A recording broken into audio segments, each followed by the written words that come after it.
Hey guys, welcome to my channel and thank you for clicking on this video. I'm going to be showing you guys my process on how I do locks. I will be doing my client's first retwist since he began his lock journey. Of course, I started him off with a nice deep shampoo and condition to clarify his hair, get it nice and clean so that we're starting on clean hair and a clean scalp. Another good reason for starting a retwist on freshly shampooed hair is that it's best to do it wet. It's best to manipulate the hair while it is wet so that there is less, pulling and stuff like that.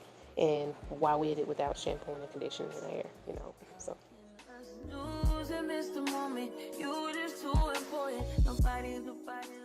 the method that I use to retwist hair depends on each client each time they come to me. Sometimes someone may come and all they need is a palm roll. Other times I'll need to locksmith, I'll need to crochet, and it's just a case-by-case situation, and you kind of got to be able to read and analyze their hair to best service each client.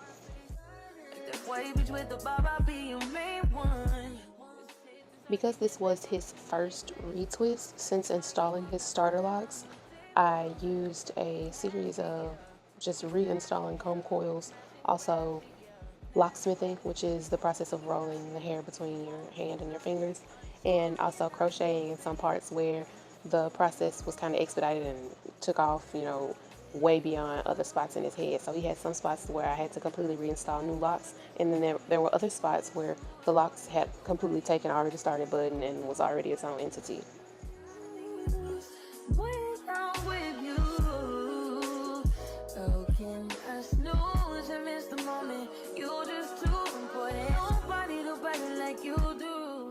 Here you guys see me on one that is an example of one that was completely combed out. The hair was completely free, and so I just used the comb to facilitate reinstalling that comb coil without completely combing the hair back out straight.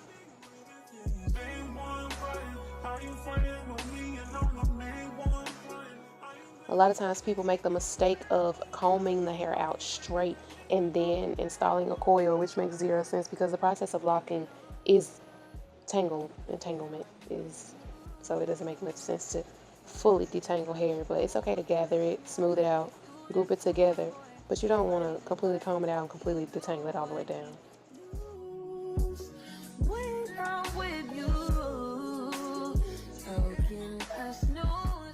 You guys can't tell much from the video, but his hair is still damp, and I am making sure to go in with my retwist oil on his parts before I get to combing and parting with the precision comb.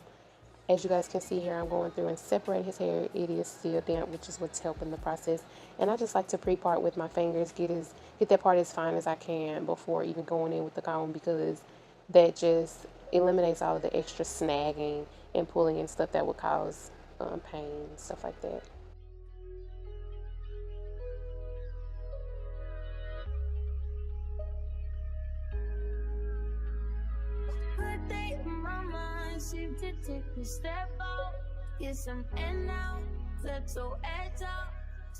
I recommend using a precision parting comb, using one with a wire tip end, and then also using a barber comb.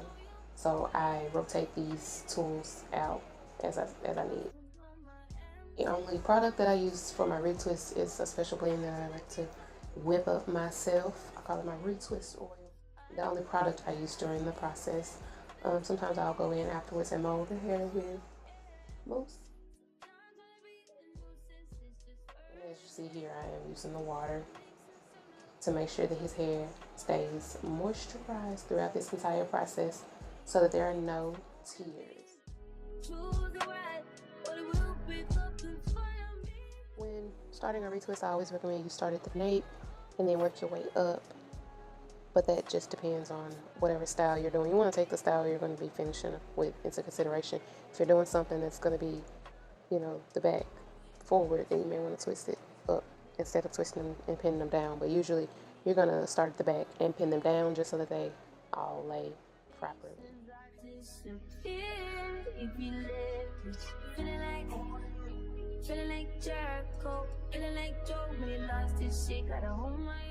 Once you work your way past that first 2 or 3 rows at the nape, then you start on the temples and you start to work your way all around from temple to temple, side to side, and then you work your way into the crown.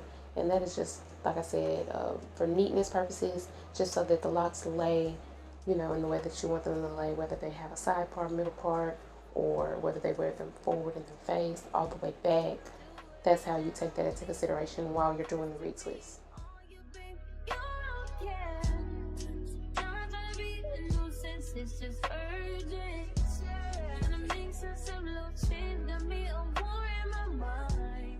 I always part row by row. As you guys can see here, I pre-parted with my fingers, then I went in with the precision comb. Sometimes I'll switch between the precision comb and that metal tip, that metal rat tip comb, and then I just work my way through that part and part down as I go. And that's just the best way to, like I said, make sure that the locks lay neat and that they're all lying in the position that you want them to lay in and dry in, because the way that you retwist them is the way that they're going to lay. So the fact that they're laying down, it's because I'm twisting them down and pinning them down.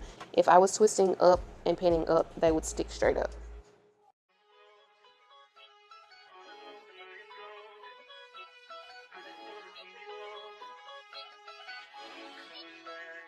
This is important because this contributes to the longevity of the retwist. So if you have someone who wants their hair to look neat for a longer amount of time and they care about something like that, then you want to make sure you're doing things that will facilitate their hair maintaining that retwist, and that is retwisting in the direction that they want to wear their hair and style their hair.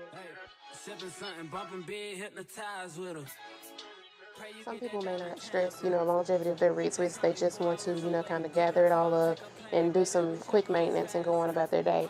But some people really care about, their hair being neat. And so you want to make sure that you understand the ways in which you facilitate that and the ways in which you can kind of hinder that. Yeah. You into everything I'm into. I got something that I can lend you. A piece of mind, baby. I'm doing the locksmith method where you twirl the lock between your fingers and the palm of your hand to tame those hairs that may be frizzing out. You can sleep in mine. Yeah, let's make it happen, girl. I need some time. Speaking of time, who stopped it? My client was very tired and restless. He wanted to cry, but he had no reason to because I was not hurting his head. I was being very gentle, contrary to the yanking you see in this video. Here you go, you try to tease with them pictures. You could ride on me just like you ride the elliptical. She said I'm trying to keep it tight for my nigga. Girl, I like your last nigga. All I need is mental. You know I'll work you out, get you right with your physical. Here you guys see me using that barber comb repeatedly to comb coil throughout the hair without completely combing it out. Like working with the naps and the mats that's already going on, if that makes any sense. You don't want to comb locks out. Like, it's so counterproductive to the entire process. Like, if you see a little mat there, don't comb it out. Like, just pick up that comb, twist it a little bit, and restart it where there's free hair, and just kind of facilitate that process, if that makes any sense. I know these other niggas thirsty, but please never entertain them, cause that would hurt me, you feel me? That's why you'll see me twist with the comb and then stop and pull it out and then kind of twirl the hair with my fingers to wrap it and then locksmith it. In my experience, this gives amazing results as far as longevity of the retwist in preparation for a style to tame frizz and all of those great things. Sometimes for the sake of parting, you have to separate hair that may be super extra tangled, but like there's always a rule of thumb if you can use like this tension method and just kind of make sure you protect the client's scalp from the tugging and pulling that you're doing on their hair. That avoids using scissors.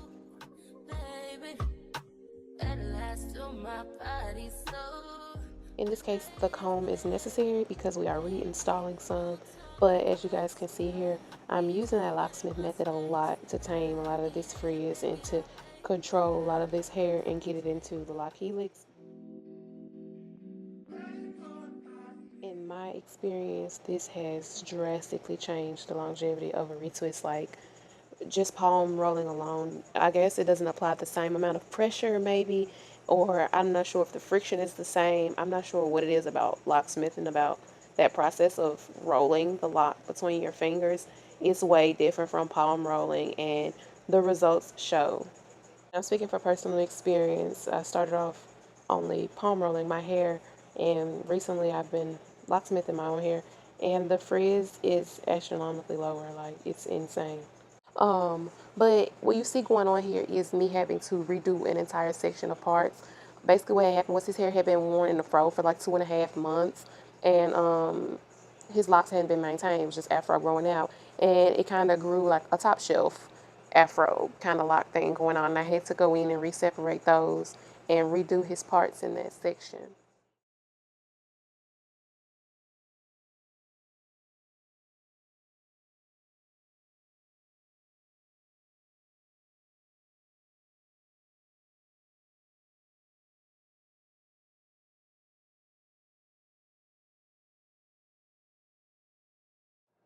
Y'all, I tried to cut this video down as much as possible. I had over 3 hours of footage, and I don't even know how long it took me start to finish on his hair, but I made very special accommodations. One, because he's a child, and two, because he's my cousin. So, Joe love the kids. The kids get whatever they want, can do whatever they want. He got a break every time he asks for it, even if only one lock had passed since his last break. So yeah, I tried my best to cut this video down as much as possible. But within all this footage, I hope you all find some value and a lot of tips and tricks that will help make the process a little bit easier and a bit more seamless for you.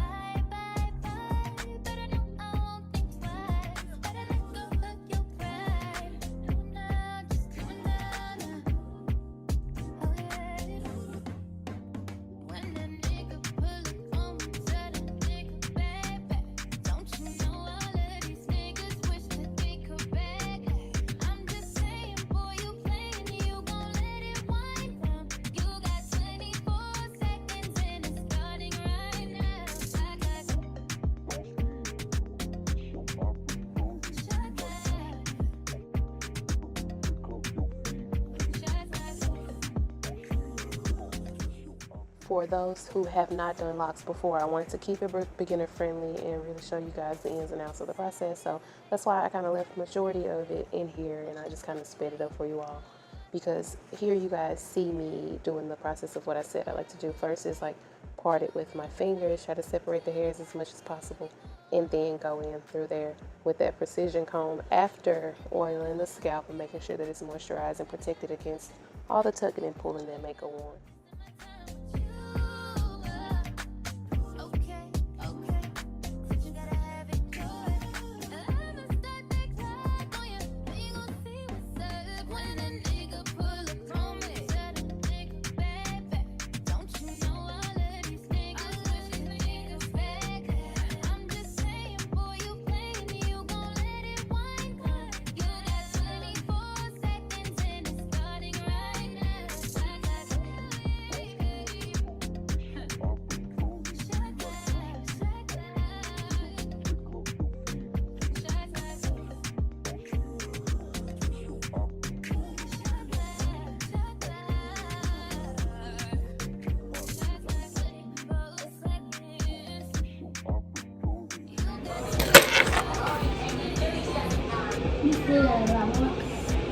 Yeah, a lot.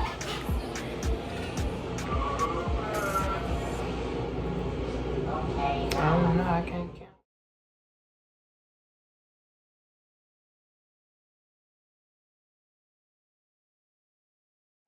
I really wanted you guys to be able to see what I mean about not disrupting the lock process and only facilitating it. With this lock as a perfect example, it was very matted, very tangled, but it wasn't completely formed, and I wanted to make sure that we start to train his hair to grow into the lock. So what did I do? So we started at the root with the comb coil, but then we finished the end with the locksmith to really lock that in, give it a little pizzazz, and bam!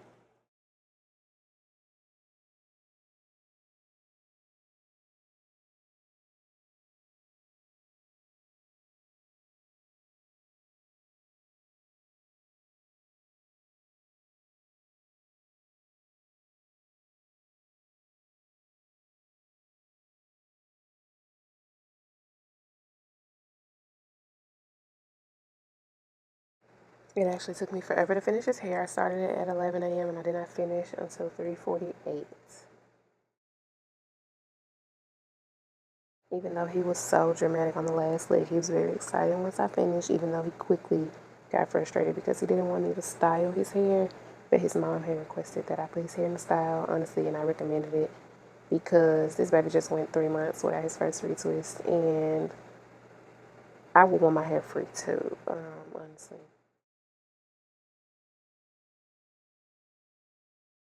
But for the sake of the progress of the process, we went ahead and started on his style after I let it breathe.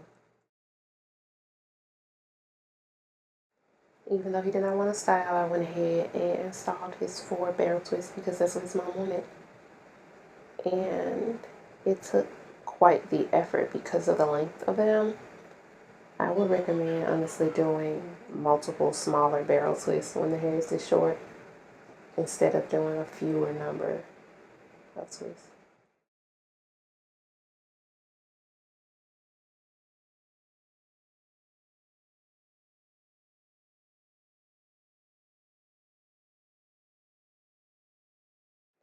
Anyway, so I got him good and crispy, and this is the final result. As you guys can see, it is picture perfect. And I hope you all enjoyed this video. Thanks for watching. Please like, subscribe, share if you enjoyed my content.